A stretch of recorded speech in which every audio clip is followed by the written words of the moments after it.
Hello guys, welcome back to my new video. तो मैं कल तो बनाया नहीं वीडियो क्योंकि संडे था और परसों का डाल नहीं पाया क्योंकि भूल गया था मैं। तो आज डाल रहा हूँ।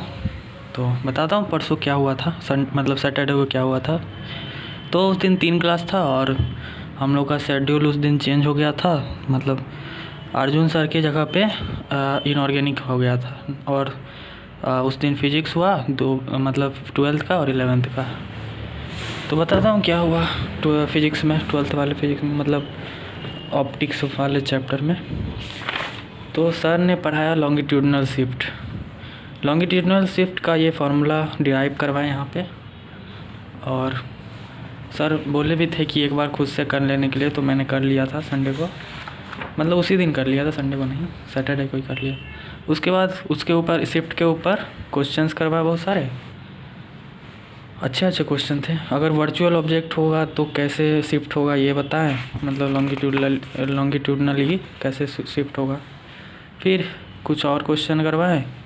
फिर कंपोजिट स्लैब के बारे में बताएं कि इस कंपोजिट स्लैब में शिफ्टिंग कैसे होता है, तो डी एपरेंट निकालने का फार्मूला बताएं। और इसका डेरिवेशन भी इधर करवा दिए।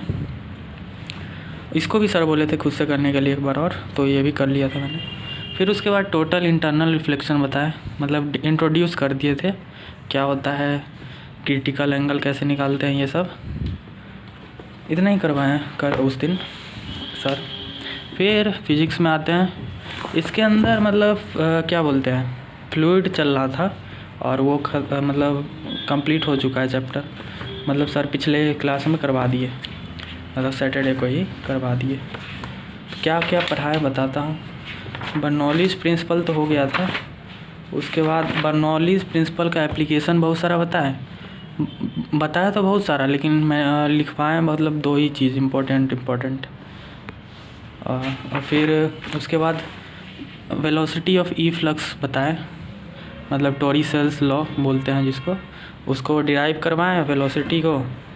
और फिर क्वेश्चंस करवाएं बहुत सारा, उसके ऊपर बहुत सारा क्वेश्चंस करवाएं। इरोडॉप से भी था, बहुत सारा था, मतलब एससीबी से भी था। शॉर्टकट्स भी बताएं कुछ क्वेश्चन सॉल्व करने का। फिर इतना ही करवाया। और ये शायद लास्ट टॉपिक था, इसीलिए चैप्टर सर बोल दिए ख़त्म हो चुका है, तो सारा मॉड्यूल करना है। और एससीबी भी दिए पूरा कंप्लीट करने के लिए, तो मैंने कर लिया है, आज ही किया हूँ। मतलब कल कुछ थी होमवर्क नहीं किया था मैंने, रिवीजन किया सिर्फ। वो क्या बोलते हैं, टेस्ट 25 को है ना, इसीलिए। फिर उसके बाद आते हैं इनऑर्गेनिक में। इनऑर्गेनिक के अंदर वही क्या बोलते हैं, एमओटी के बाद फाजान्स रूल होता है ना, वो करवाएं। फाजान्स रूल, हाँ, आयोनिक कंपाउंड में फाजान्स रूल, मतलब आयोनिक कंपाउंड के बारे में पहले बताएं।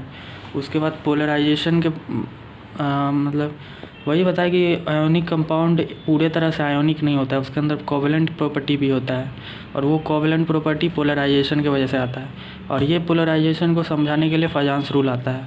तो फाजान्स रूल पूरा समझाए, पोलराइजेशन पावर, पोलराइजेबिलिटी, ये सब फैक्टर्स अफेक्टिंग पोलराइजेशन, ये सब। फिर कुछ और पॉइंट्स लिखवाएं। फिर properties which are affected by polarisation, ये सब लिखवाएं। और हो गया, इतना ही करवाएं। फिर इसके ऊपर ही होमवर्क। सो दैट्स ऑल, इतना ही हुआ। मिलते हैं आज वाले वीडियो में, क्योंकि आज भी है 3 क्लास। बाय।